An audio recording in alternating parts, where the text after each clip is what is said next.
everybody. Welcome back. You are watching Joygasm, a video game and movie podcast. I'm Russ. He is Steve.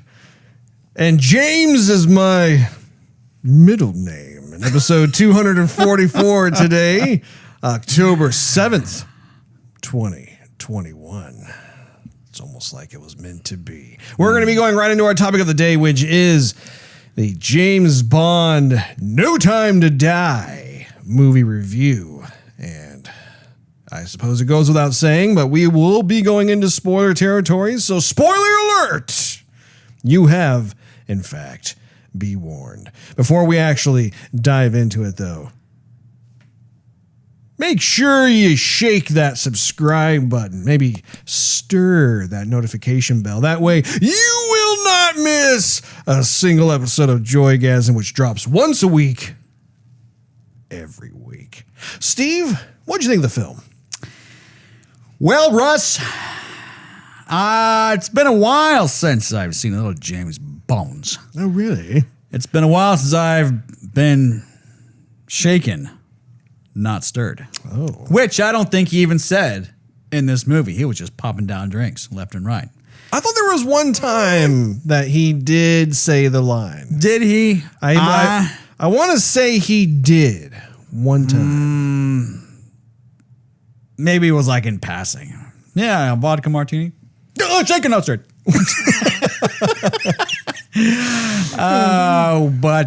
No, it was definitely fun. A lot of action, Russ.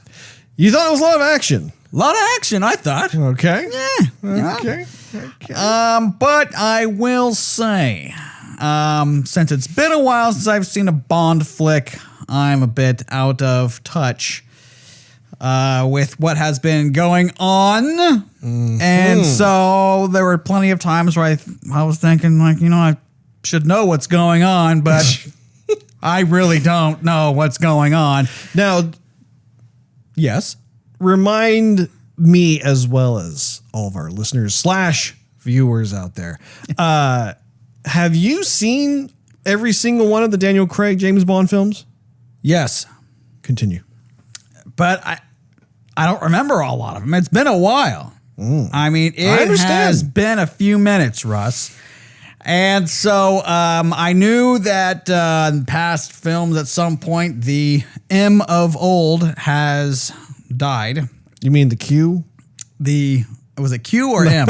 I'm just playing with you. No, I don't know anymore. I thought Q was the... Q's the... Yeah.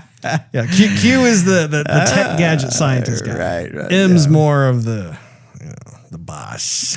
Wasn't John Cleese Q in a different James Bond? Rose, wasn't that the case? You're asking, was he different Q? Yeah, well, didn't he play Q when there were not the Daniel Craig James Bond, but maybe like Pierce Brosnan. Maybe that one. Didn't he? Okay, so I want to say that because I think he may have been actually in a couple of Pierce Brosnan Bonds, if I'm not mistaken. Okay. I want to say in the first one, he was by a different letter. And then in the second film that he was in, the second Bond film he was in, he actually took over the role of Q. I'll have to look back on that. It has been a long time since I've seen the Pierce Brosnan James Bonds. But I want to say that was kind of how it went. Does that sound familiar to you? No. Okay, then. So anyhow, a lot of the beginning of the movie is really what you see in the trailer, which is filmed pretty freaking awesome. Yeah. I mean, I think it was great. You got a lot of swoopy shots and zoomy on the level shots and like drone shots and whatnot. So I enjoyed it. My wife enjoyed it. But I think beyond the action, Russ, I didn't know. I'm like, I recognize that guy right there. Daniel Craig. I know what movie I'm at. This is a major breakthrough for Steve. It's like, I know what movie I'm at. Can't outsmart me this time. So, but I'm like, where, I thought I had seen this villain somewhere else, like with the mask and everything, and I could be totally wrong. Probably am. Are you talking about the Daniel Craig Bonds or just overall? Yeah, the Daniel Craig Bonds. I thought I saw him before, but I don't know, maybe not. Anyway, I didn't think the villain got enough screen time. I mean, you could tell that there was a lot of history there. He was kind of bent on revenge. But I just don't think they showed enough of it to really, get me into caring if he lived or died or. I kind of wanted to know more about him. I mean, the villain's important. Sure. But in this one, I kind of just didn't really care. I thought Alec did a good job portraying him. Anyway, with what little screen time he had. You know what I noticed in this Bond movie, Russ, is that maybe from the last one, I remember very little about the last one, but they're really trying to make James Bond settle down with a woman. Retire, have a family. Just, put away the tight suit. Hang it up. Form-fitting suit. Right. He looks good in those suits, by the way. No bash against. No. He's a sharp man. I was gonna say he was dressed in the '90s. He's a very sharp man in that suit. But in other James Bonds, Bond's a playboy. He's kind of like, oh hey, how you doing? Would you like to sleep together? That's more of the Sean Connery version of James Bond. Yes. But anyway, he's a real. He's a real playboy. I mean, a lot of Bond films, there's Bond girls. Yeah. You know what I'm saying? Yep. And so then after that film's done, it's like, hey, thanks for bringing the flavor of the film and I'm out. And that's it. But they're really trying to, it seemed like they were making them settle down, Russ, in the last couple films. But anyhow, I enjoyed it. I was just really confused, I guess. Didn't really know what was going on. I'm like, I probably should have seen a couple of the old Bond films before watching it. I do think this one came out a bit later than it should have. I mean, it was originally scheduled for I think 2019. Right. Was it? Well, I don't know about 2019. No. I'm pretty sure. I was going to say it may. Yeah. Really? Basically, it's gone through a series of delays. And I think it was originally scheduled to come out in 2019. It got pushed to 2020. Don't even need to talk about what happened in 2020. So then that got pushed to 2021. So yeah, it was scheduled to come out a little while ago. Well, it would have made sense if it came out a while ago. Indeed, Steve. Indeed. So anyhow, I don't want to get quite to the end yet, Russ. I know you like to journey our way there. Bash on me a bit for that. So now, do you remember anything that happened in the earlier films? I mean, can you refresh my memory, wind me back a little bit? Yes, I can to a certain extent because thank you.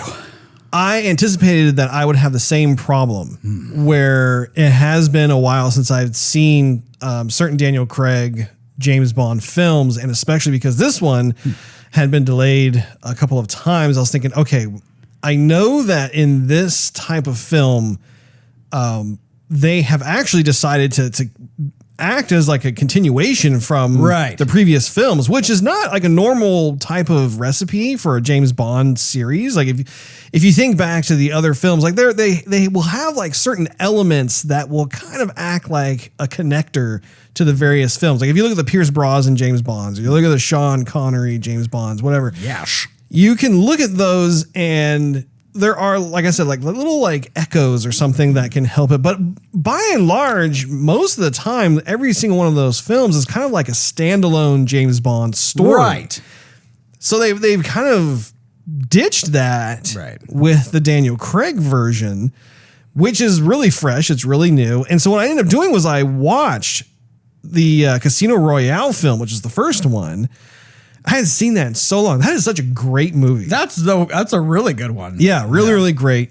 I also ended up watching Spectre again because Spectre was the one that came out before this film. Right. And this film is very tightly, I mean, it's basically like, very Spectre-y. We had like a multi-year intermission and now we're into like the second half of the play kind of thing.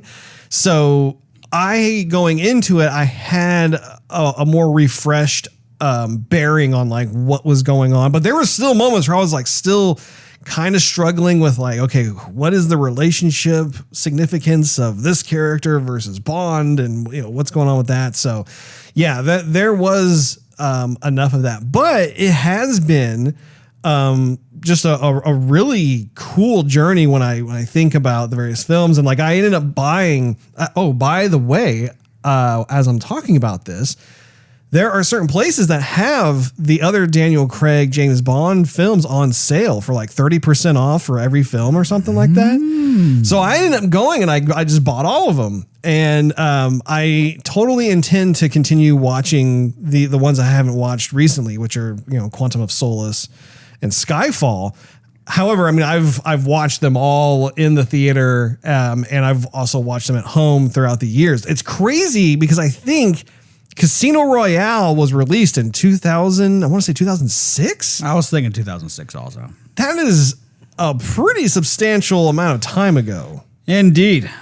It's been paying Mr. Craig quite a few bucks to be in a series that long. Indeed. But does that answer your question at all, or? Yeah, sure, Russ. I mean, kind of beat around the bush a little bit, but we could be sitting here for the next few hours. I didn't beat around the bush. I gave a very thorough answer as to why I was not as confused as Yoash. The thing is like I really had to assume pieces of the puzzle. Yeah, because James Bond is, he kind of retired. In the last movie, he's out. And he's just wanting to live the glory life, having a nice woman at his side, seeing the Italian countryside, different sides, Mm-hmm. And then, of course, he goes to kind of say his last goodbyes to this previous love of his life. And then, a bomb blows up like the villain expected him to do that. And so I thought, okay, I saw, Malik's character. Mm-hmm. Safin. That's it. He has I wrote it down. His first name is like Lucifer. It almost sounds like Lucifer, but it's like Lucifer. Anyway, his last name, it's Safin. Safin. This is much easier to say, Russ. Yeah. We're going to see it that way. That's easy. So we see Safin, and I think, okay, he's the enemy. And then he's so bent on revenge on Spectre. I think, okay, well, why are they after Bond then? Like, if they're not after him anymore and he's totally out, why are they trying to kill him again? Yeah, that part I found to be somewhat confusing as well, just because, Christoph Waltz's character makes a return in this one, and he was the leader of Spectre. Right. And so there is a bit of that kind of like arch nemesis rivalry, not even really a rivalry, but like more of an arch nemesis in terms of like Bond and kind of like one of those villains that just keeps coming back and haunting Bond. But then I just drew the parallel of like, okay, he's got a fake robot-y kind of android eye, and he was like probably telling the other guy with the fake android robot-y eye to go do this bomb planting.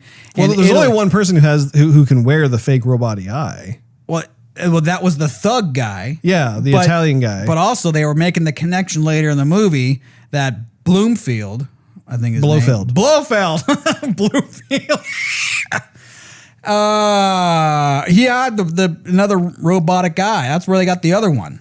Remember, because the Q was like, okay, I'm going to see if I can reprogram this thing. And remember that? I remember that. So but they don't really tell you, like, yes, that's what happened. You kind of have to just draw the parallel of. Well, I think there was just one robotic eye, and it was making its rounds. Like, I think, like, here, try this one out. Yeah, well, I mean, you saw it like get knocked out of that guy several times, and then like there was certain moments where, like, if you recall, there was a scene where you had those three bald guys, look like three bald butlers, walking through a rave, which was kind of a funny visual, but they had the eye on a little like a dish or something. I don't know. Or something. Yeah. So anyway, like whoever was being able to view whatever the robotic eye was viewing, they could see it. And that same Italian guy was at that place, but he just didn't have the eye inserted in his head at that point in time. So yeah, there was literally just one robotic eye. And I think it was just like, if I remember correctly, there was only one person who actually could like stick it in his cranium, as it were. Gross. Indeed, Steve. Oh, sorry. Let me watch that for you. It's chafing me a little bit. My eye socket. It's lubricated. My cranial cavity. It kind of itches now. Get a little bit of a rash. Man. Well, I thought that the film itself was a bit more of a safer Bond film. And I've heard about how, even Daniel Craig, he has sustained multiple injuries over the multiple Bond films. And so he has been kind of going on record talking about how he's going to rein it in a bit. He's not going to be as on the edge as he has been in previous Bond films. Sure. So it's interesting because this particular film, you can tell that they took more of an introspective and a reflective approach to the character of James Bond. He's clearly older. I think that's kind of one of the bittersweet things about just looking at any actor over the years is like, you see people who have entertained you for a very long time, throughout the multiple decades. And it was weird because looking at Daniel Craig in this particular film, you could tell he's just a bit older. Right. And I think it is the perfect time for him to be able to retire from the character with dignity. And he should be really proud of what he's accomplished and what the cast and crew have accomplished, because these have been phenomenal James Bond films. But I do think that was one of the things that I found interesting about this film in particular was that there wasn't that eye of the tiger that is usually associated with different types of actors who are portraying the role of James Bond, if that makes any kind of sense. And I think it's because that type of character demands more of a younger individual to be able to play that role because it's just so physically intense. I can see that, but what I also saw was a very overly confident James Bond in this one. Yeah, maybe not overconfident, but definitely more confident than he has been in other movies. Like he's always a confident guy. He's skilled, he's got money, he's good looking, he's always gonna be confident. But in this one, there was less stress under pressure. For example, when he's trying to get away, when he's in the Land Rover, they're trying to get away from the baddies, and they're in the enemies in the newer Land Rovers. They can also they can drive faster, and he's not even spooked by it. He's just okay, I'm gonna wait till they get to a certain point. I'm gonna hit him in the fender. The rock's coming up. They're gonna flip over, and then I'm gonna do the same. He just did it with ease. I think what you're looking for is that he was seasoned. He was a seasoned veteran of what it is that he does. And I think that makes sense because it comes full circle in terms of when we first get introduced to the Daniel Craig version of James Bond and Casino Royale, they are very self-aware that it was almost like a Bond origin story, right? Where he doesn't have all of the finesse down yet. He doesn't have all of the charm and sophistication that everybody knows is just kind of, I don't know, it comes with the territory, right? Like that's who James Bond is. He was a much more raw Bond. He was one where in Casino Royale, we discovered that was the first time he had ever killed somebody. And then we also witness how the more killing he does, the easier it gets for him. And so there has been that psychological wall of okay, wow, he had just achieved 00 status. And so going forward from there, with every subsequent movie, it's there are certain facets to the character that, once again, we've already known and love about the character through previous films, but they decided they wanted to have fun exploring those facets as to how Bond either earned them or kind of stumbled into them by learning through trial by error. And I think that was what was really cool about this film, was that at this point, it was things that would normally potentially phase him or just he's so caught up in the moment of being intensely trying to survive. Now he's just oh, you're gonna do that? Okay, that's fun. I'll do this. And there was that, again, more of that seasoned type of mindset. Maybe I'm not saying it was a bad thing. I was saying it was a pretty cool thing because when thugs would come up to him no, what are you even thinking? This is James Bond. He's fought plenty of guys just like you. Yeah. You're not going to stand a chance. Just walk away, sort of thing. And of course, he handled these guys with ease. And it wasn't like he was doing some superhero, drop kick kind of moves. He was just taking them out as a skilled secret, service kind of person would. Or even when they're coming at him on the bridge, they're driving real fast. He's like, you see this rock right here? Like, I'm just going to hide behind it. Your car can't do anything, and then where he'll just jump off the bridge. Like, he just knows what to do. He knows his surroundings. And it was cool to see him not buckle under pressure, being seasoned. Yeah. And, plus the man was on vacation. And he's on vacation. If we could all have the type of exotic, amazing long-term vations that Bond seems to take on the regular. Money's no object. I would be the same way. I see a car trying to run me over, and I'd be like, "Oh, let me just dodge underneath this 2-foot boulder." Yeah, that's a thing too. You brought up it with the cars because you see it in the preview. He's driving his older Aston Martin. Yeah. Right. So they kind of paid homage to like really long time ago. I like that. Yeah, I thought that had a lot of character in those cars. It's kind of cool because he was, it's almost like he had held on to that from like his daddy, who was James Bond back in the day, sort of thing. Like, I'm driving my daddy's Aston Martin, or he's collected all these Astons maybe over the years with all the gadget stuff in there. Sure. But what we didn't really see is, we saw some of the new Aston Martin, but there wasn't a whole lot of gadgets. Correct. Yeah. You know what I mean? There really, there weren't a lot of, there weren't a lot of exotic cars and there weren't a lot of new gadgets. And I think that was one of the surprises I had with the film was they painted this picture of how you have these different intelligence agencies that no longer are really talking to each other. Like there's kind of a disruption of communications, like with the CIA versus MI6 and even some of the other types of agencies around the world. And so it was interesting how there was a bit of a disconnect because we go into this movie and we realize, okay, Bond has basically like retired out from being a secret agent. Like he's on vacation. He's done with it. And it makes sense because in Spectre, there was a lot of stuff that went down in Spectre. And as far as he was concerned, he just wanted to get on with his life and take it easy. And then you combine that with also discovering how these different spy agencies really aren't working as simpatico as they once were. And it's an interesting type of setup because you have the remnants, like with Phoenix, I think his name was, the CIA guy. Joaquin. Or Felix. Yeah, right. Felix was his name, not Phoenix. Felix. I'm sorry about that. Phoenix, yeah. Yeah. Like, whoa.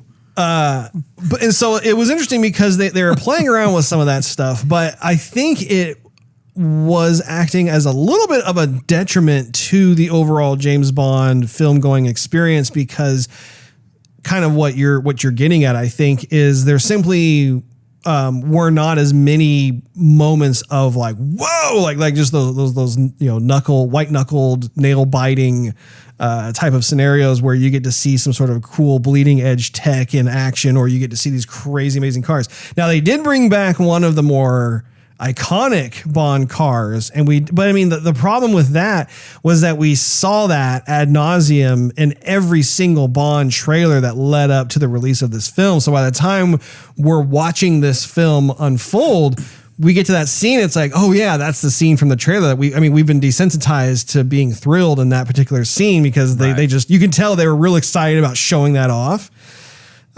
So yeah, and again, I think all of what we're talking about right now plays into that kind of like it acting as a James Bond bookend to the Daniel Craig series of James Bond, in the sense that like there is a lot of moments of introspection as well as even reflection. And I think that it plays into both the action sequences, but it also plays into the character as well in terms of how far he's come and like what will ultimately be his resting place. Sure. Yeah. No, I see that too. Well, you said white knuckle. There was plenty of like white knuckle times when it was a jump. Like when at the cemetery when that headstone explodes. I wasn't expecting that at all.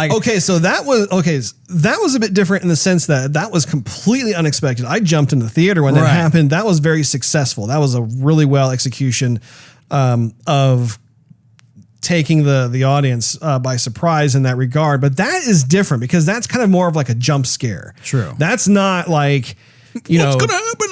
Yeah, like Bond's like hanging from like a plane, and he's got to do something because the oxygen is rapidly deteriorating because they're getting into the stratosphere. You know, like it doesn't have like that constant rising action toward a climax. It was literally like, oh yes, we had this moment once again. Reflecting, he's reflecting on his first love, and then all of a sudden, out of nowhere, the whole thing just explodes in his face. So that was good storytelling right there, I must say.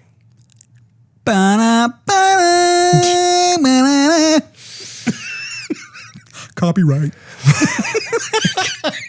I'm going to cut that part out. Oh boy. So when it comes to some of the cast, I want to talk about Ana de Armas. Okay. She, oh my gosh, you don't know who I'm talking about. There's either the main chick or it's the chick that he meets in Cuba. For shame, Steve. What? I am so ashamed of you right now. It is the lady from Cuba.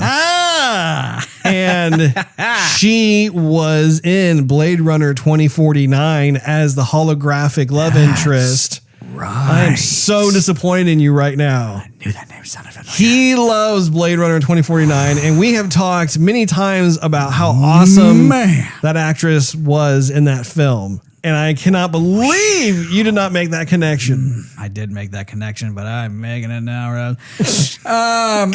You know, I was going to mention this, not by name, of course, because but they introduce her in this movie, and then the movie's over. So we get to know her, and she's freaking awesome. Oh yeah, I mean, she's such a strong personality. She's kicking butt. She's very charming, and like.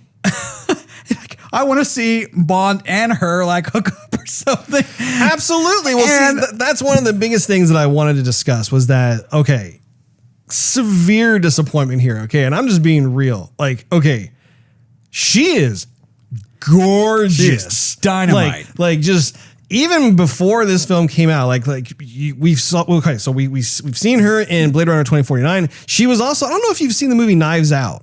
With Daniel Craig. I saw it. She was in that? She was in that. She was the main like the maid actress. Yeah. She was the one who it wound. Well, actually, I'm not going to say anything because that would be a spoiler for that film. But no, she's been in a number of different films, and my goodness, I didn't even recognize her in the trailer. It was when all of a sudden we were watching the movie, and I'm like, oh, that's her. Isn't Daniel Craig in that one too?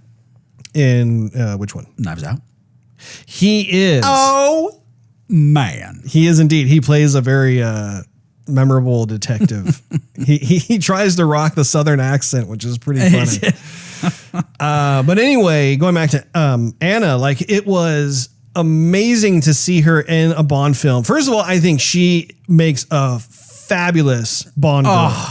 The way she looks, it's a no-brainer. You're like, oh my gosh, this is awesome.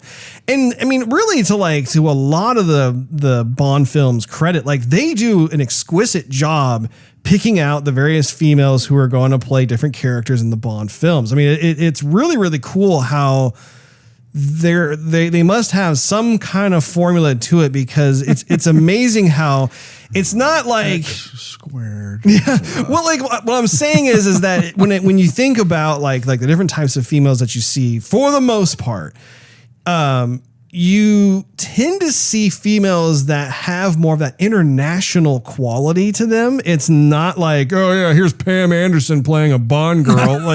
you know what I mean? Like straight off the set of Baywatch. Bond, I'm here. Yeah, it's it just no. And so that's to the creator's credit, because it makes it more of an immersive experience for the viewer, because you're in this exotic location, and you get to meet people who are could be considered either maybe they're from that location or a country that's next door to it, whatever it may be. Yeah. The issue that I had with this film though was that She was in it for like 5 minutes, and then that was, oh, just bye. Yeah, See ya. 5. I'm like, wait a minute. Hold on a second. We need to spend some quality time with this character a whole lot longer because, I mean, first of all, she totally held her own in the film. Like I absolutely loved when we get introduced to her and she's like drinking that little sody pop or whatever. Yeah. And I loved how her persona was more of this just kind of like, I don't know, like I'm new at the job. I'm excited, but I'm kind of excited and fresh faced and like, sure. You know, cause like oftentimes you come across someone like you come across a Bond girl in the film and they're just like, yeah, you know, they're all demure and they're holding their drink. Yeah. Like, you do not know what you are asking for, Mr. Bond. You know, like she was so much more carefree and had that breath of fresh air. Well, even like when it comes to Cubans, you know, like she really embodied a lot of that. Just that quality that they exude when it comes to like their culture and their music. Yeah, like smiling and it was fantastic. How dare the movie writers introduce us to such a wonderful character and then just snap it away from us? You know what I'm saying? And go ahead. I was going to say, I'm conflicted as well in terms of the send off because on the one hand, it was super cool that there are different kinds of allies within the different spy organizations that hook each other up, help each other out, so on and so forth, right? I didn't say hook up. I said hook each other up in terms of when they're in danger. Yeah. You know, like plugging into an outlet. Sure. Making strange bedfellows. But anyway, when it comes to this particular situation, I was conflicted because you have this moment where, like, you know, it comes time for James Bond to depart, right? Right. And they do this like handshake at the end. They're like, oh, hey, thanks a lot. Thanks for helping me out. Oh, no problem. Yeah, good luck. Okay, bye. I'm like, I don't think I've ever seen James Bond give another like female spy or agent or whatever a handshake before he leaves and goes somewhere. So on the one hand, it's like, okay, I think that's actually a really fresh approach. It's like, okay, he's being professional. Once again, he's seasoned, that sort of thing, and very respectful, that sort, you know, whatever else. But then the other side of the equation is like, dude, this is James Bond, right? The playboy, right. Like the guy, like, you know, regardless of what you think of the character, like, part of the archetype of James Bond is that, I mean, he exudes this, like, his libido is beyond healthy. Like, we'll just say it that way. So like, it is interesting to me to see that. And it's not like just based off of that alone, but also too, like, I think in terms of Anna's performance, I totally wanted to see more of what they could have done with her character development. Because again, like, okay, first of all, the girl totally, I mean, the way that she exuded this character was very cool, very like original as far as I'm concerned. Secondly, that dress. Oh god, that dress was fire. From a scale of 1 to 10, that was an 11. Yeah. Like it was amazing, and she just looked so beautiful in that whole thing. The fighting sequences were totally believable, and I like this idea too, where like, you know, in the beginning we think, oh, she's only had 3 weeks of training. And then, you know, come to find out that was a lie. And I like how Bond called her out. He's like, oh yeah, 3 weeks of training, huh? You know, but that was cool because I found myself gleefully buying into like, oh, she's like this new recruit. She's only had 3 weeks, whatever. And then come to find out that she's not only played Bond, but she's also played us as the audience, where it's like, no, she clearly is also very experience doing what she does and awesome everything else. One of the other things too is that we didn't really get a chance to enjoy being in Cuba. Right. I mean, it was at nighttime and we're at some sort of like bar or whatever, and you briefly see like the outside of it, and that's it. Yeah, he sails there, so you get to see like some of the really nice. He sails there from like Jamaica, I think it was. Yeah. That's where his house was. Yeah, kind of out in the middle of nowhere, beautiful paradise. And so I'm like, yeah, Cuba, let's hear some of that music, see some dancing, sip some mojitos. I was waiting for him to ask for a mojito. Yeah, come on, mojito, please. I can't do it. I can't do a Daniel Craig. I'm sorry. I'm going to practice it in the mirror tonight. When you're talking about her playing us and Bond and everything, we loved her for it. Thank you for playing me. Just she shoots that darling smile. It's just that fantastic. Gosh. She could have done the absolute worst thing. She shoots that smile and you're just kind of okay, fine. Yeah, okay. But so the scene, I think what you're talking about is when they're departing and they're taking that scientist out and they're going to put him on the plane or whatever. Yeah. And, she leans over kind of on that column, whatever, gets a little bit close to Bond. And she's like, won't you stay a little bit, later next time? It has that smile. Yeah. Yes, Bond. Fly that plane back after, drop. Don't go to that boat. Man. Some bad things are going to happen on that boat. Yeah. I'm just going to tell you right now. Might be more comfortable staying right here. You want to kill all the bad guys. I mean, what's the worst that's going to happen? Yeah. No, definitely. Geez. So I was thinking you would probably be more or less on the same page as me on that, but I had to get that out of the way because that was one of the setbacks of the film where I'm just like, there should have been a lot more of Anna throughout the entire thing. Yeah. I agree, Ross. So then they get on the boat, and we find out that the smiley service dude. Do you recognize who he was from? Or where he was from? I recognize him. I don't recognize where he's from. We saw him in The Big Short. He was one of the douche bros who's taking advantage of all of the subprime mortgages. Yeah, that's the scene where they all go in. He's like, I saw ninja loans, no job, no income or something like that. Yeah. He's like, yeah, okay, bro, sort of thing. Yeah. He's like, I sell them to all the immigrants who come in. They all have a dream of buying a house. Yeah. I reckon. Yeah, that's exactly. Right. And I was a little concerned. I'm like, wait a minute, what's he doing in a Bond film? Right. And I hoped he wasn't going to be someone I was hoping he was not going to be one of the good guys. Right.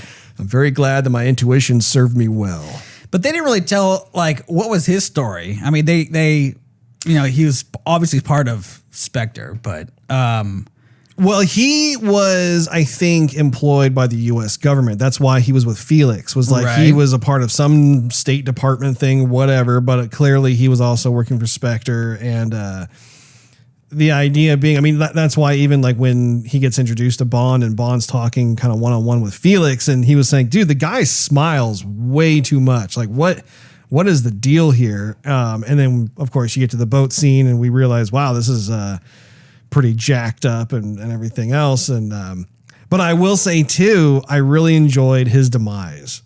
Yes, I did too. That was good. That was more of that James Bond scene. Oh, that scene was so cool. It was beautifully haunting. Yeah. In that forest with the mist and you can't really see much of what's going on. And he's using kind of that dense fog to his advantage.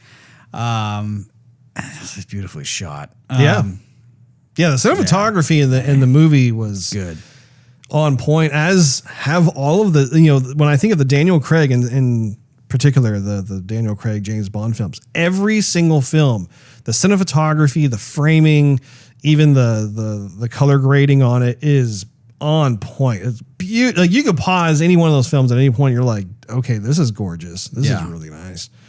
So, but going kind of back to what you were talking about with regards to the main villain, it was interesting to me how, so in Spectre, we are taken through this story about how basically it was a war of information. If you recall in Skyfall, that was when we had the MI6 headquarters bombed, basically, it blew up.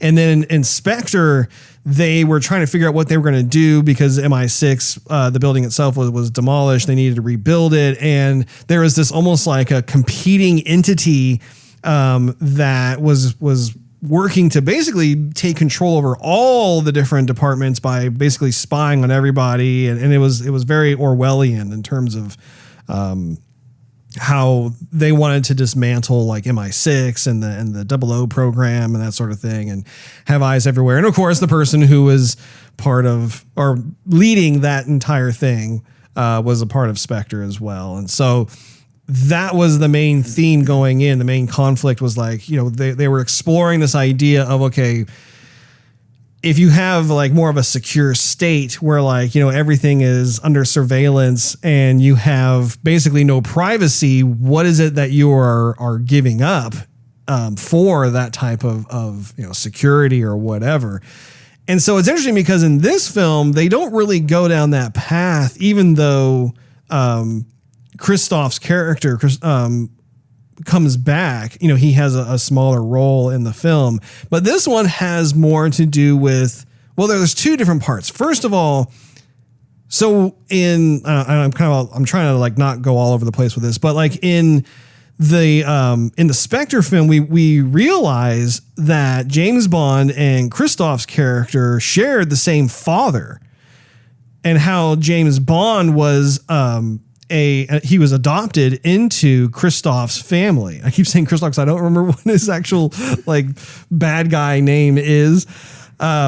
So anyway, that was like his big beef with Bond, was like his father like spent all this time with James and like, had like this thing back to me. Yeah. Yeah. So he had a bone to pick with Bond and all that. And Bond, I don't remember if James actually recalled having a brother or not. That part I'm a little foggy on. But then when you get to this film, suddenly it also becomes about the Safin guy who has a bone to pick with Christoph because Christoph murdered his family. Right. And so he was coming back for him, and that's why we see Spectre get decimated, which, again, that was kind of surprising too. It's like, wow, like he just offed like pretty much everybody who was in leadership roles with the Spectre entity, and then including even Christoph at the end, his character, he gets offed as well.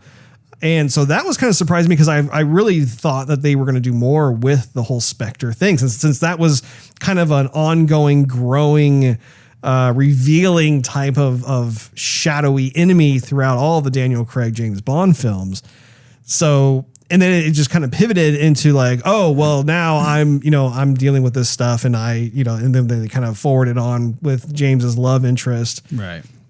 And how like he spared her life and that sort of thing. And then from there, I don't know, he was just being diabolical, and he was almost like kind of the male version of Poison Ivy, like he had like all these different plants, and he was like this like really obsessed botanist of sorts, where like he was all about making different types of poisons and things that could really affect the human physical condition. Give you indigestion, Russ. At the very least. Yeah, with those nanobots in there attached to your DNA. They do all sorts of terrible things to you. There was another part too toward the end where they're at the base of the secret evil lair. And the secret evil lair. Yeah. Exactly. And so so Bond opens up the blast doors. He opens up all the missile silo doors and everything else so they can blow the whole place to Kingdom Come. Smithereens. And then the doors shut. And so then he has to go back. He's wondering, what is the problem? And we realize like Safin all of a sudden gets the drop on him. And I felt like that was kind of random. Like it was kind of random. It was like Bond was taking care of business, doing his thing, and then out of nowhere he's like, shoot, and you're like, what? I caught you unawares, Bond. Yeah. There was no laughing, no diabolical laughter, but I found that to be rather hard to believe because, of course they showcase him with his henchmen leaving the base. Exactly. And for him to expose, like, that's one of the things too, is like, he's not like some capable, like, fighter, like yeah, he'll get the drop on people, he's very methodical and that sort of thing, but you can tell it's like he has no desire to want to like face Bond straight on. Yeah, there's no way. So I mean, like, I don't know, I feel like that could have been thought out a bit better. Yeah, no, I agree. I thought, okay, you were leaving and now you're not leaving, and now you just shoot Bond out of nowhere. And yeah, it did feel cheap. It felt like they had to. it felt like they had to wrap it up. They had to end it. How are you going to kill Bond? You know, because let's face it, you haven't killed him yet in decades. So, I mean, like, you're really hard to get the drop on him. Right. And so then they just had Bond with his guard down, and then he just shoots him a couple times and they can't make him escape. And you're right. I don't know. Yeah, it did feel cheap. That's for sure. I mean, Bond went out in a blaze of glory, which was fine, but that whole sequence of, you know, I'm just going to shoot you with a pistol when your back is turned. Yeah.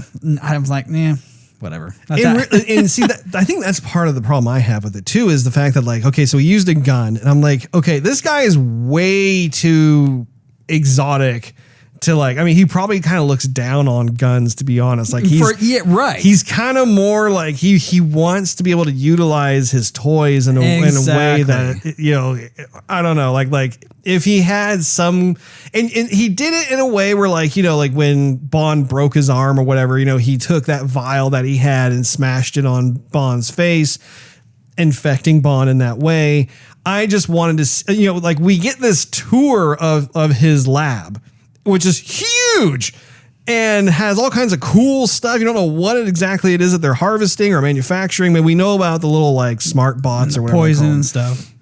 But I wanted to see, like, okay, what are some of, like, the toys in this villain's arsenal with regards to, like, this? I mean, it's not like every single freaking plant that they had there was only for one thing. Yeah. Like, I think he was probably building a whole bunch of different types of. Well, yeah. I mean, when he had the child in his arms and he was kind of taking her around and showing her the plants and stuff, he was like, yeah, this one's used for this one's used for that, right? So it was more than just, okay, here's a big pool of acid, you know, this one this one stops your heart from beating, and then nothing else, and this one has sharks with freaking laser beams attached to their heads. Yeah, exactly. But he did play a good villain. I really enjoyed him being in the villain role. And so I thought that was really fun. And it was interesting too, like, watching Bond die, you know, again, this plays into how they wanted to take a more original approach to the formula of James Bond, and how this really had this kind of character arc that James went on throughout the various films. And so to see him basically go through that, it was more heartfelt. And I think that that's kind of one of the reoccurring qualities of the Daniel Craig James Bond films, is the fact that there are more opportunities to have an accessible, heartfelt type of situation. And, like, if I go back to Casino Royale, for example, I absolutely bought into and loved like the moment where Vesper locks herself in that elevator that's underwater. You know, they're in Italy and Venice. Yeah. Yes. And there are just several moments where there's a cascade of emotions, because you buy into, like, how they love each other and everything else, and how all of a sudden, like, you realize, oh wow, like, she stripped him of all of his, like, his psychological defense mechanism armor, and she too has her own kind of other types of motives and stuff, but she still feels very guilty for doing it. And you know, there are a lot of complexities in there that I appreciated, because if I think about, like, older Bond films, it's very shallow. It's very, like, surface level in terms of, you know, Bond meets girl, hooks up with girl wants to stay with Bond forever. Bond says no gets and with another ditches girl. Her. Yeah, like, you know, like that was kind of like the older formula versus this one, which you can see there's much more of a sense of consequence to entering a relationship. And I think that that's also one of the things that I think is interesting about especially in particular the last two films, is that we have this love interest that continues from Spectre into No Time to Die. And so that's an interesting dynamic, because we just haven't seen that in a Bond film before. It was almost like he was getting ready to kind of play house. Right. That's what I say. These Bonds get domesticated. I was going to say domestified. I will say, though, in terms of, like, if I were to compare the love interests, though, I still have a soft spot for Vesper. who was played by Eva Green back in the Casino Royale film.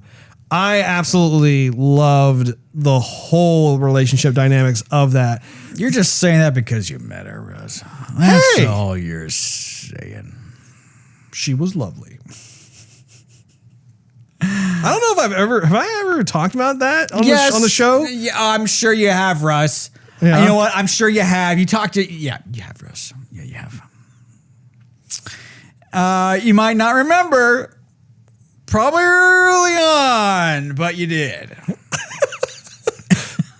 I really enjoyed that encounter. I did. Did you, Russ? I did. Okay, fine. I'm going to say it again. So, really briefly, because we're talking about Bond anyway, when I met her, I told her that my favorite performance of hers was Vesper from James Bond Casino Royale. Did she say she's never heard that from anybody before, Rose? No.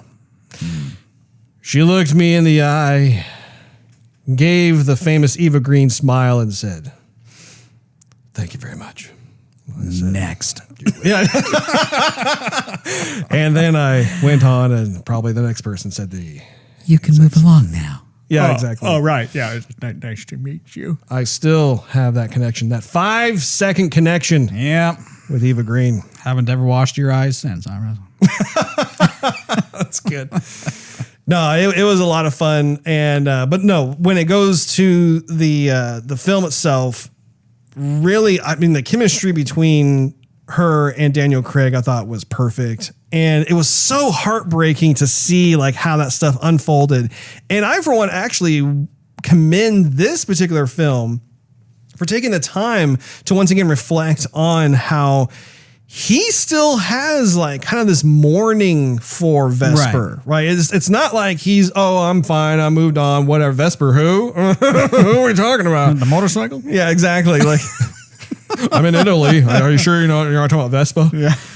But I think it was really cool to make that return because, again, films tend to be similar or akin to poetry, right? Where, like, you know, if you look at a poem, they have kind of like this return to the beginning almost in terms of the lyrics and the way the various poems are structured. And I feel like film tends to borrow that same type of approach in different capacities. In this one, it was the fact that he visited her grave. He was trying to like get over the remnants of like how he still felt about her. But even when he was there at the grave site, you can tell like all those feelings came rushing back. Right. Like it wasn't like, oh, I'm here to pay my respects and I'm with this new woman now and I'm okay.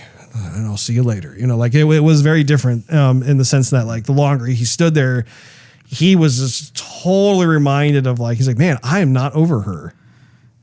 I need to meet a woman from Cuba. Just lighthearted and charming. That's what I need to do. That'll give me closure. I think it is worth noting too that the little girl was darling. Oh, yeah. That was like hands down. Like I think I haven't seen a girl that precious since my daughter was born. My daughter wins my heart over that one. But let me just tell you, that girl was super cute. She was, Russ. Yeah. Little cherub child. Little cherub child indeed. Other children were in Lord of the Rings, Fellowship of the Ring, Russ. That scene when Gandalf's setting off the fireworks and and Bilbo was talking about turning the trolls into stone. Uh-huh. I think those were what's his face's kids. The director, very hairy man. Are you referring to Peter? Peter Jackson? Yes, Peter the I'm a little surprised you couldn't remember his name, considering how big of a fan you are. Lord of the Rings. I'm not very good with names. I've said this multiple times. Did you have any other comments about the film, Steve? Russ, what did you what did you think of the new 007? Okay, so the new 007, I thought she was okay. I thought that it was interesting to explore the notion of how, since Bond had retired out from being a 00, Right. they were filling that spot with another person. And that was heavily publicized too, in terms of like, okay, we're doing this new thing with the story and whatnot. And like I said, I thought she was okay. But she didn't have the commanding presence that some of the other actors had. Right. Like, for instance, Naomi Harris plays Moneypenny. Right. By the by, we talked about Naomi Harris in the previous episode of Joygasm. We did. You don't remember, do you? She was in Venom, Let There Be Carnage. She was Woody Harrelson's love interest. That was Shriek. Shriek, very good. Shriek. It's all coming back to him now. But she, and I told you she was also in Pirates of the Caribbean. Oh, yeah. She is a chameleon actor. Let me tell you, like, when I saw her in Bond, I once again, like, I've seen her in multiple Daniel Craig James Bond movies, and I thought, man, she is so pretty. Oh, she's so cute. She's got like this like fun little like spunky attitude, for the character, yada yada. Never made the connection as to who the actress was. As I was preparing for this show tonight, I'm like, oh my goodness, that's her again. Like that is the coolest thing. So kudos to her for that, because every time I see her in a film, I don't recognize her as Naomi Harris, because she is so into that role. And she, like, they have an ability to make her look considerably different in each one of these roles. That's just true. Yes. What did you think overall, Steve, between, what we're talking about, between the new 007 versus even Moneypenny? So Moneypenny. I didn't think they were going to bring her back. I at this point I didn't realize that all like the Daniel Craig Bond films were like connected. I kind of thought they were different, and I kind of had to connect the dots. Yeah. So then it made sense why they would bring her back, and I was like, cool. Yeah, I remember you being in Bond's apartment last time I saw you. And so, but the new 007. See, here's the thing: is that I think all the headlines that were out are there for people to start talking about. Oh, sure. And so I thought, when the headlines came out, I think they just said something like, the new 007 is a woman. Mm-hmm. They wanted to kind of stir the pot a bit. Yeah, but I thought, get the gossip going. But the way that I could be totally wrong with the wording, but I thought you're going to have a woman named James Bond. I don't think that really fits. Well, and I don't. Yeah, they were trying to strum up hype and get people talking and that sort of thing. But I think the film was very responsible in terms of like how they decided they're going to have that flow. I was trying to get to that. Oh, continue. Man, so anyhow, you see this person. It makes logical sense. Hey, you retired. You're gone. We had to hire someone else. Right. So we did. Yeah. And she's skilled and she knows what she's doing. Right. And it's not just some empty suit we just threw in and gave a paycheck to. Like, she's qualified. Absolutely. And like she said, like, it's only a number, because to her, it really only is. Well, not necessarily. I think that we saw in the film that clearly there is a certain amount of prestige if you get the 007 label on there out of all the 00s that are there. And I think that was the biggest thing for her, was when Daniel Craig returns, she felt threatened with that position. She didn't want to relinquish the 007 simply because he was helping them once more. And then we see how like she realizes, wow, like this is really petty. Like, yeah, it is just a number after all. I can be measured on the merits of what it is that I accomplish on my own, regardless of this number. And I think that was actually a positive testament to like how they were being thoughtful about exploring the idea. Well, what exactly is a 007? Right? Like what goes into that number? Because clearly the number is iconic.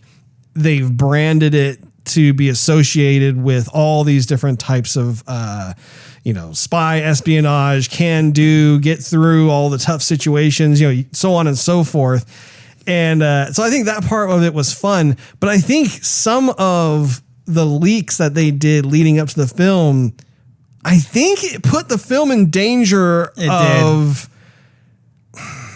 like just it was becoming toxic. Right. Yeah. They didn't do a good job. There's PR because you want people to go see the movie. You want people to talk about the movie. But you don't want to, again, it seems like this is the third podcast we brought it up, but like you don't want to alienate your fundamental audience. You know what I'm saying? Like, you know, people who are fans of Ian Fleming and the comics, James Bond comics. I mean, you don't. Those people will spend money because of what they've been reading their youth and all into their adulthood. And so if you say, hey, that's not important anymore, we're going to change it. You know, that's just not a path you want to go down.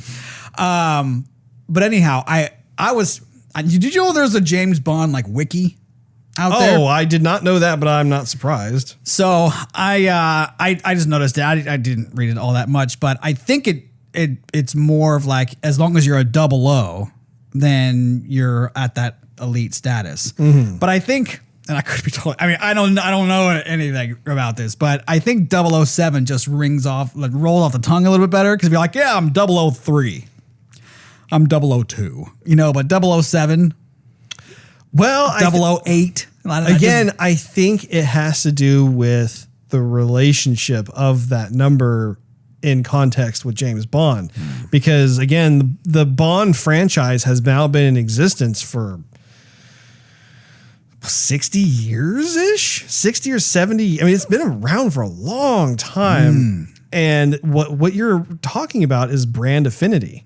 And so, like, you know, I have a feeling if they were to choose a different number at random from the get-go, that it would have the same amount of prestige and weight behind it. It's just that we have associated that number with, you know, everything that is the persona of James Bond. Well, that being said, even if there was nothing there, you have the mantle of where 007 came from. Right. So, I mean, that alone is like huge. Oh, you're the new 007. Do you know who was last 007? Right. You know, and that's why the film, I think, was thoughtful in exploring that, because clearly that was kind of the go-to that people would be talking about. Yes. Speaking of the numbers, by the by, one of the things that I was thinking about in the theater that I kind of wished we could have seen is having multiple 00s come together and work as a united force against something. Right.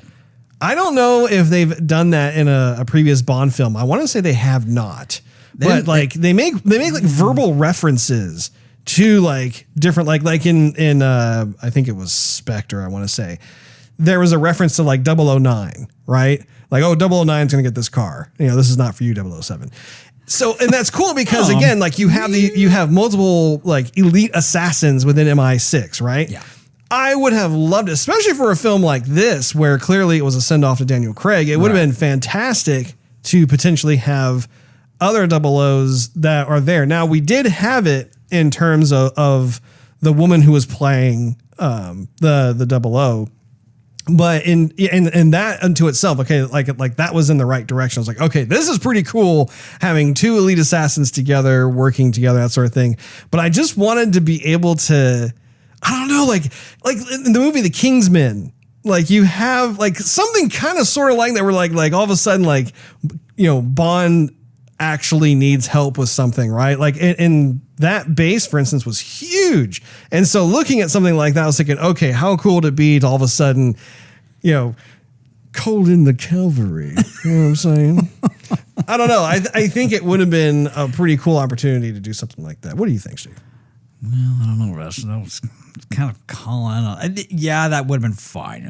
Everybody sit around a table drinking a spot of tea and crumpets.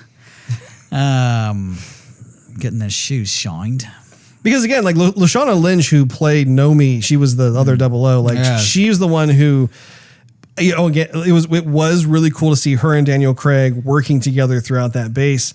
But that was so like, that was the part of them kind of sneaking their way through, right? Like they want to go undetected and yada yada. And yeah, they had a little bit of shooting going back and forth, but like, how cool would it be like when all the proverbial crap is hitting the fan And in addition to the rockets coming in, they had to bring in some other double O's. I don't know. I think that would have been the cat's meow. The bee's knees. Yes. Is there anything else, Steve? Because if there's not, then I'm going to go into movie trivia. Do it. I swear. I'm sorry, I just talk with my hands so much. I don't even know where this was. Was it like right there? Yeah, that's where it was. Exactly. He moves the mics every single time we do a show. I'm going to have to bolt these to the table or something. Anyway, let us begin, shall we? Reportedly, James Bond actor Daniel Craig personally handpicked Cuban actress Ana de Armas to play Paloma in this Bond movie after working with her on Knives Out of 2019, which first released only about 4 months before No Time to Die was originally meant to release. Sure, he wooed her with those blue eyes. Yeah, I'm telling you, that is a textbook example of it's all about who you know. Because when you think about that, they had 4 months left on the Bond film to wrap up. So she basically came in like with a very amount of time. Yeah. Can I rub elbows real quick? The official launch and announcement for the film took place at GoldenEye in Jamaica, once the home of Ian Fleming, where he created the James Bond character in 1952. Ian Fleming wrote 12 novels and 2 collections of short stories on the island. GoldenEye is owned and operated by Island Outpost, founded by Chris Blackwell, who formerly owned Island Records. GoldenEye, though, was not used as a filming location for the movie, but key creatives and principal cast did stay at GoldenEye for this live reveal event and during the Jamaican leg of the shoot. I had no idea that Mr. Fleming lived in Jamaica. That was news to me. As I'm sure it was news to It was you. News to me, Russ. You know what I just thought of? Might want to get one of them books on my Kindle app. You know what I'm saying? A little James Bond book, Russ. Read it on a plane or something. You know what I'm saying? I hear you, Steve. See what it's all about firsthand. Absolutely, absolutely. What else you got? The type of mask seen in the film being worn by Rami Malek is a known mask called a No. It's N-O, spelled N-O-H. It's a No mask. They are made by carving from blocks of Japanese cypress and then later painted with natural pigments. Yes. Reportedly, this Bond film and Spectre of 2015 will apparently not be based on any original Ian Fleming James Bond story, which now that is also interesting too unto itself, because if that is in fact the case, it is interesting how those two kind of have their own feeling, which is noticeably, like we talked about, it is a bit of a departure from what we're used to with the previous Bond films. This is the first James Bond film to feature a major leading Bond girl from Cuba, with the casting of Cuban-born actress Ana de Armas, who plays Paloma. At age 38, Steve, Rami Malek is the same age as Daniel Craig was when he first starred as James Bond in Casino Royale 2006. Nice. Very interesante. Man's making a name for himself. The quote M, played by Ralph Fiennes, recites at the end of the movie is taken from American novelist Jack London. It states, quote, "The proper function of man is to live, not to exist. I shall not waste my days in trying to prolong them. I shall use my time." This is actually an abridged version of a longer quotation which reads, quote, "I would rather be ashes than dust. I would rather that my spark should burn out in a brilliant blaze than it should be stifled by dry rot. I would rather be a superb meteor, every atom of me in magnificent glow, than a sleepy and permanent planet. The proper function of man is to live, not to exist. I shall not waste my days in trying to prolong them. I shall use my time," end quote. Well said. Yeah, that's some creative writing right there. Yeah, my goodness. Want some of that writing today. You know what I'm saying? This is the first time since the movie franchise started in 1962 that the James Bond character dies. So that's a confirmation that obviously that has never happened before. Right. And finally, when Bond puts Madeline on the train, she touches her stomach as the door closes. This is an indication that she is pregnant, foreshadowing the later reveal that he has a daughter. Mm-hmm. I noticed that, and the reason why I noticed it was because I thought it was odd that she clutched her stomach instead of like her heart, because like he's putting her on the train, he's leaving her, she's upset, she loves him. What do? You put your hand on, you're like, oh, as you leave, but instead she went like this, oh, and I was like, why is she putting her hand on her stomach? Well, now we understand the significance of that. Yep, Russ. Yep. I thought you were going to say something like, I have indigestion. Yeah. Reminds me of my nipples getting tender, like you're going to breastfeed or something. I figured you would say something like that, Russ. Not in this instance, no, Steve. Well, but I'm glad you did. Yep. Glad. I filled in that bubble for you. You did, Steve. So, Steve, could you please give me your concluding thoughts and rating of the film? Yes, Russ. So, what I would say... bumping the mic. Actually, I think I bumped the table, which bumped the mic. So anyhow, I had fun with the movie. It was a blasty blast, mostly because of the action, the cinematography. Love seeing Daniel Craig on screen as Bond, as we have for many, many years. This baby blues. I can't say this is my favorite Bond. I mean, I do like this Bond, but I wish I had seen the more recent films before this one, because like I said, I am totally lost. Yeah. I'm trying to remember everything so it makes sense. And like my wife and I were driving home, she's like, so tell me about it. I'm like, oh, I can't. I'm lost throughout the entire thing. So it's like, you can't just go in there and watch it for an action flick. I mean, I guess you could, but the story's not clear enough so that it would really matter to you. But at the same time, you're going to be bewildered with all of the cinematography and special effects and action. I mean, I was, and my wife was, and that was enough to really let us have a good time with the movie. Mm-hmm. So we didn't really have to know all the characters and the history to have a lot of fun. And I think that's pretty important. Yeah. I'm a little bit torn between actually knowing James Bond died. I don't know if that was the correct decision. I'm not really opposed to it, but it's like, okay, well, James Bond is going to be coming back later on. This is not the end of James Bond. Right. It's definitely a clear picture of the Daniel Craig James Bond ending that legacy. Right. I don't know if we really needed that, though. I mean, why can't Bond go off into the sunset and have a kid and be married and just settle down? I mean, why can't he just be happy? Why does he have to die in a blaze of glory, literally? Mm-hmm. To me. But at the same token, it was like, okay, I can kind of see it because, for example, Jack Bauer in 24, he's never going to be at peace. Right. There's always going to be people who are after him and going to want to kill him. Yeah. And so I think it's kind of fantasy in a way to think that a happy ending is possible for somebody like James Bond, even though I want that for James Bond. Oh, yeah.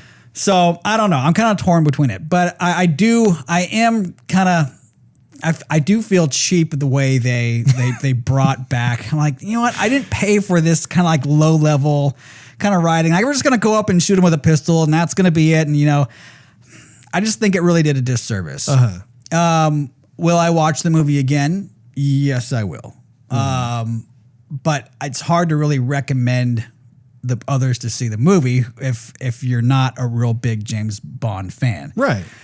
So, but that being said, I mean, the fun factor is really high. So, I'm just really torn. I would say probably, I would give it a 3. Okay. A 3 from Steve. I have certain comments that piggyback off of what you were just talking about. I thought that it has been a nice journey in terms of where this got started with Casino Royale, going into Quantum of Solace, going into Skyfall, going into Spectre, and then ending in A Time to Die, or No Time to Die, excuse me. And I have thoroughly enjoyed the journey throughout all of those films. I think it was a very wise and shrewd decision to actually explore like how a Bond series could look if they took this type of approach. I think in terms of them killing Bond, I agree with what you're saying. And I think that's kind of where you have to kind of be careful how you straddle that line, because you don't want to I can see how like you have this creative think tank and you're trying to figure out, okay, what are certain things that have never been done before in a Bond flick, right? And they have this whiteboarding session and they're going through all these different ideas and whatnot. And there have been many good ideas that they have used for the films. But this is one in particular where I can't help but wonder if there was a lot of discussion and debate around this particular idea, simply because Bond as a character is not one that necessarily like puts himself in that situation. One of the secret ingredients to the Bond recipe is that no matter what the odds are, no matter how impossible the current situation is, no matter how dire it is or whatever, Bond always finds a way to be able to survive and get past certain things.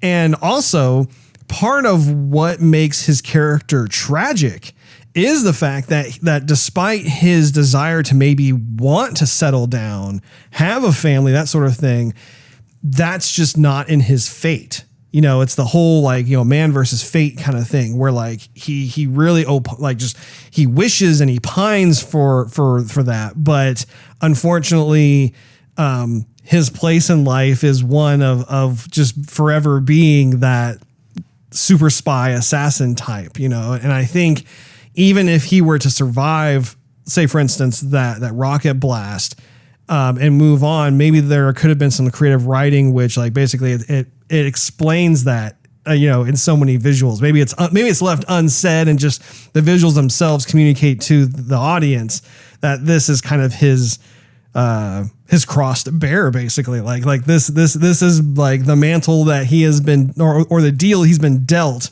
I think is probably more appropriate in this instance.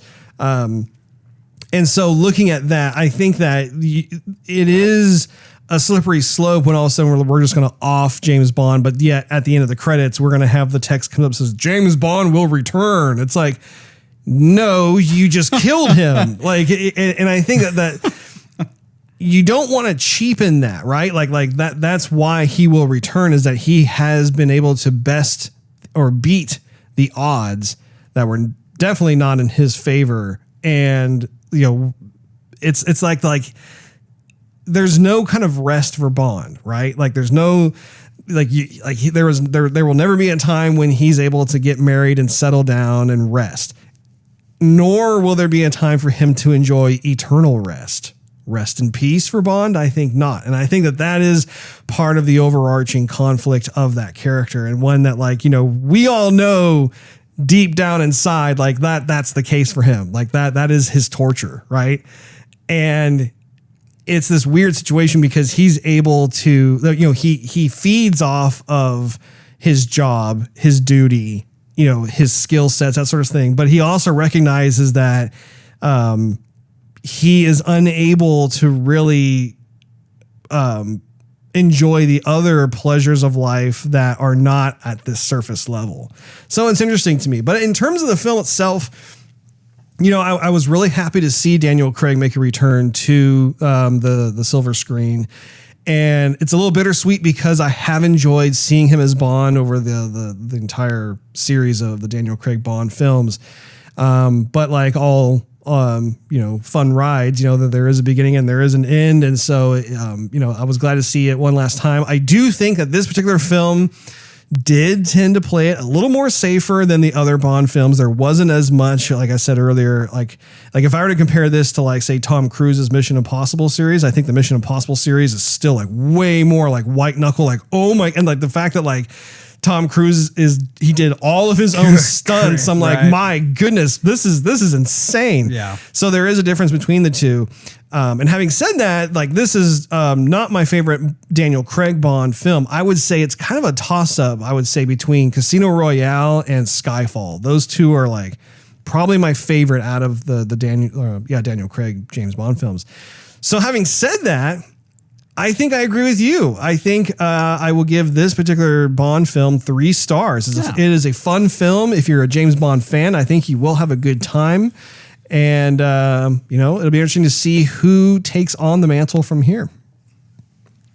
That wraps up this episode of Joygasm. Thank you for hanging out with us. If you enjoyed this, I was going to say film. I keep saying that. If you enjoyed this episode, this YouTube film, we invite you to check out patreon.com/Joygasm and consider becoming a monthly contributor.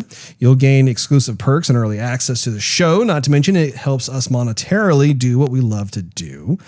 Also, make sure you punch that subscribe button and maybe flip kick that notification bell. That way you will not miss a single episode of Joygasm, which drops once a week every week. And while you're at it, do a search of @Joygasm TV on your favorite social media platform of choice.